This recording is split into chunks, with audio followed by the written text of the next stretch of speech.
नमस्कार, पाहूयात विशेष बातमी. वज्रे विद्युत उपकेंद्राचे काम रखडले, नागरिकांमधून संताप व्यक्त. काम सुरू न झाल्यास आंदोलनाचा इशारा. माजी सरपंच राजू पाटील.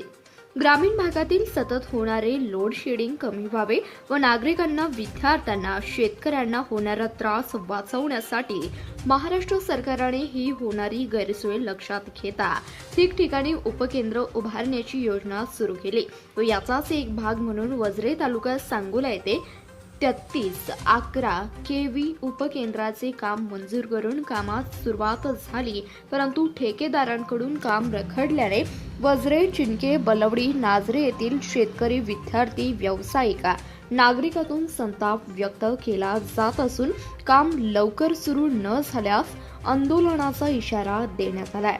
सध्या या उपकेंद्रासाठी लाखो रुपयांचे साहित्य येऊन धूळ खाटड्यात पडले आहेत. या सवाली कोण असा प्रश्न नागरिक विचारत आहेत व शासनाची कोट्यावधीची मालमत्ता धूळखात आहे याचा वरिष्ठांनी विचार करावा. याबाबत माजी लोकप्रतिनिधींनी तातडीने लक्ष देऊन काम सुरू करण्याच्या सूचना द्याव्यात असे माजी सरपंच राजू भिकू अण्णा पाटील यांनी मागणी केली आहे. तसेच संबंधित उपकेंद्रात जागा उपलब्ध करून दिली व काम सुरू झाले, परंतु सुमारे महिना झाले काम अर्धवट. कंपाऊंड करोड बंद आहे व पाण्याअभावी बांधकाम वाळले असून तातडीने काम सुरू न झाल्यास आंदोलन करू असा इशाराही माजी सरपंच राजू पाटील यांनी दिलाय.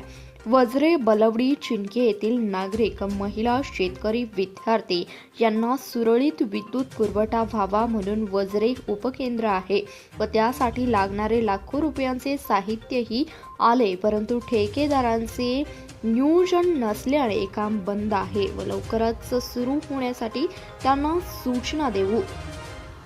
माननीय निवास नरबट, उपकार्यकारी अधिकारी, महावितरण, नाझरे. धन्यवाद. प्रतिनिधी रविराज शेटे, CBS न्यूज मराठी, सांगोला.